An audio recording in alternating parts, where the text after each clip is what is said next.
为伫巴克利纪念公园内，这座瓜皮装置艺术用竹编甲彩画来装点有机农产。这个是一摆由亲近邻建筑团队甲中棉公司共同举办的展览，主要兼顾食农甲艺术文化的环境教育。会中学生嘛拢自信满满，等下因伫学校农园所栽种有机无毒的蔬果。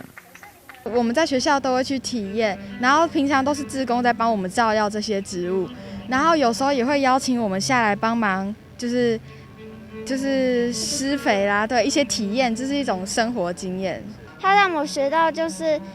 你种食物，你不能只用农药去种，你要用你自己的爱心，就是你的诚意去种它，它才会用好的方式回复给你。同时，阿哈饭店嘛合作将学校农园的蔬果绿菜做成一道一道甲土地共生的幸福料理。就是用学校里面真的有种的食材，然后做成今天这样的菜色，但是也要呈现我们餐厅的专业，所以我们把很多菜色做不一样的变化。但主要的用意是可以看到我们桌上用真正的食材，让小朋友跟让学生都可以知道说食材的原貌跟原本的风味，然后用不一样的烹调做出很多专业的料理。甲主者结合，强调正在地、正当季的食农教育，其中委托嘛专工到场，见证大家做伙为在地食材写故事。那食材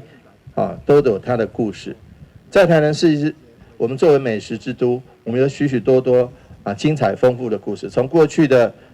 电影里面像中破塞啦，像最近的菇味啊，这些。它背后都有丰富的人文以及它的食材本身的故事。那非常感谢七景林教育基金会能够跟我们崇明国小还有许许多多的学校合作，提供我们的小朋友这样的一个机会，结合这么多的位艺术家跟这么多位营养师，能够一起能够替我们的食材写故事，为我们的这个在地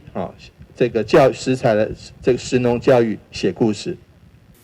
这场食农共好的成果只是一个开始，嘛希望呼吁大家为永续尽一份心力。当然，新闻、军事和侨邦采访报道。